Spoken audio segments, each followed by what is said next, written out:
So as of recently, we see in Delaware that a jailbreak slash hostage situation is under order and underway.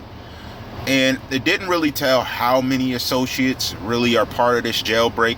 But what we do understand is that they have guards and that there are unspoken rules, from what I'm informed, between guards and cellmates on if something happens to the guard, that there's an immediate destruction of all prisoners that are involved. Whether they were involved actually or not, everyone in the room gets destroyed. So let's talk about it. Now, these guys, I'm assuming they said without parole, from my understanding. So these individuals, they're not going somewhere for a long time. So what they're doing is somebody's mind's breaking and they can't take being in there. Now, what I'm trying to understand is why the craftiness put towards them breaking out, but where was the craftiness put towards them getting into a better situation when the crime you did landed you there in the first place? Now, let's look at it. Now, it's one thing if you're really innocent and you really didn't do it, that's different. But I'm talking about if you know you did the crime, now you're doing the time, but you can't take the time because you didn't know it would be this bad before you did the crime to look cool. So, I mean, I can't have any remorse for the prisoners. If they decide to kill all the prisoners, I can't have no remorse. You guys made a decision that's going to land you way more years. Plus, now let's assume one of you had 15 years, okay? 15 years is a long time to be incarcerated. Yes, I agree. But what you've done now is take that 15 years and make it life. Because what you're showing is no reform from the fact you're putting in the incarceration in the first place. So I agree. There is a mass incarceration scheme behind all of this that isn't right, but is currently legal. Okay, but I still can't condone the actions of prisoners raising hell in a cell, taking an innocent guard that has a family. Now, don't get me wrong, this guard may be a real POS inside there. He may be talking crazy, acting crazy, but this man, either single or has a family outside, has not committed a crime for him to be judged by prisoners. So therefore, in a technical way, you guys grabbed the wrong person. You're always grabbing the wrong person. The people you need to be grabbing, unfortunately, aren't really there. So I think there needs to be a stronger initiative taken in a lawful manner and not a wild out manner, because you're prisoners. No one's going to respect your opinion on the situation because they have you in there on a charge in the first place. Now you have innocence, life in danger by rule of the courtroom, and you're trying to play advocate when technically you're playing devil's advocate. I don't understand what they're thinking. I don't know whether, someone had a breakdown, like I said, but there's something going on where they seem not to understand the true implications of what they did. They can't, because they wouldn't have did it. I don't know all the punishments for individuals who violate the different rules or violate a guard or any type of employee of the correctional facility, but I do know in Delaware that it's going down, that the cops now are getting more of a reason to shoot you if they never had from the beginning, and you're just rubbing in the pain that's about to occur. So I don't get what these people are thinking, especially if you had a finite amount of years to step out of the prison. When you do things like that and you have a finite year, they double your sentence. So I don't understand what they were thinking. Now you're going to be sitting there for another 10, 15 years when you could have got out in 10 or 15 years. It just doesn't make sense. They just weren't thinking.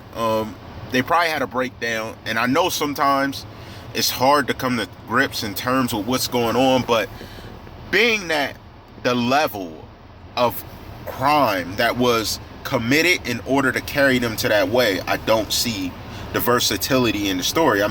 If we want to talk about versatile, the only thing that's synonymously changing amongst these prisoners would be the crimes they committed to initially get in. But when it's a crime like this, all of them are together. There's no left or right, up or down. Everybody is in the same boat. And if it's about to go down, it's going to go down. And when it goes down, these people are going to be held responsible for the entirety of the crime because of the level they took it to. So that's another thing. There's many different factors here that aren't being acknowledged, in which we could say it's an open and closed case on most of these individuals. So, it's a sad thing. Well, they're about to find out. But one of the things I want to emphasize and put into perspective is that these guards are considered innocent. Now, if you were taking each other hostage, if there was some other situation, that would be a whole nother matter. But the fact that you guys are doing this to this guard, you're just prolonging and adding pain to the sentence you are already handed.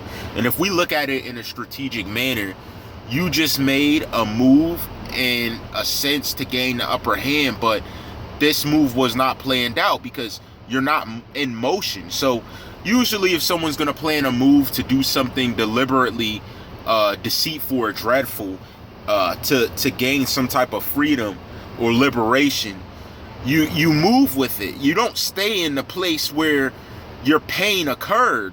That's just not smart. You're not even trying to escape. You're just there trying to get demands off of holding lives that if you endanger, if you at any moment or any time cause an issue with, you're going to pay in the long run for. This is not just some simple stick and go. This is literally you're threatening the taking of life that is innocent in a matter where you're not. So when those are the sort of incidents that are occurring, one thing that people need to realize is that incidents like this, ultimately, they make the courtroom smile. Because if you think about it in a normal sense, you guys are threatening violence and danger to this guard, but this guard, when he gets free, is going to walk away, and anyone who's left alive is going to be facing a penalty that I know they're not going to accept. So that's where I'm kind of confused with that matter, because if they're not going to accept the penalty, what are they going to do to get out of it? Now, you already did the first crime, so don't even think about snitching, since you guys always say, no snitching. We're thugs, we're hard, we're gangsters, so no snitching in this situation. So what's the cause? What's the ending? That you're going to kill yourself? Because you didn't try to escape, you didn't try to leave, you stayed on the premises and became a threat to innocent life. So now you're really about to see what that brings in the sense of the long term and longevity of, if you would have just played it cool, you wouldn't have been out in your time. Unless you were doing straight up life, there was no reason to do what you did. Unless you had life or was awaiting death row, there's no sense to what just happened. Because even if you don't get life for what you did, getting another 10, 15 years tagged on, you might as well. Assuming that you're of age, around 30, even close to mid-30s or 40, like, it just made no sense. So, I hope these inmates really look at what everyone did, and especially those that went along with it, and they examine the whole of the situation, the entirety, because with what's going on, with what occurred, it just doesn't seem like there's any type of remorse or understanding to the consequence. Like, the consequence that's going to come for a jailbreak, for you taking hostages, it's dire.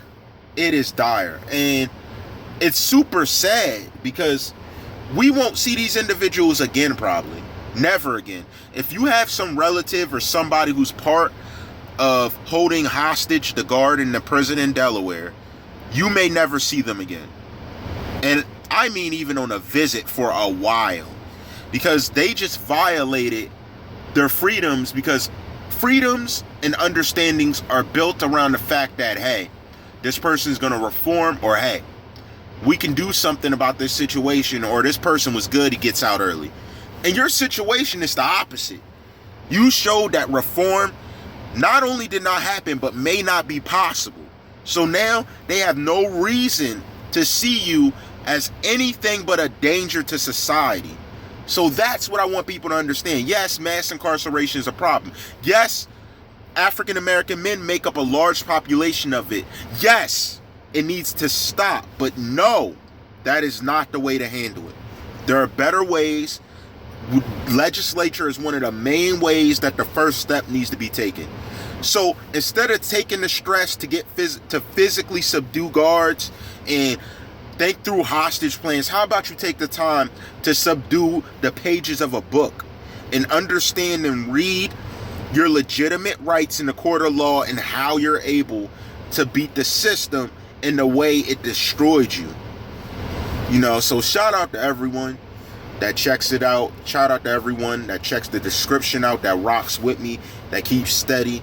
I have a lot of things coming up, a lot of production, and I have not done the video yet to introduce the different factors I'm adding to my channel to make it stronger. But I thank everyone that's rocking with me, being patient, listening to all types of clown shit while I'm preparing and putting in prep on what I really ultimately want to produce for my audience. So I thank everyone. Share and subscribe, and as always, all rights reserved.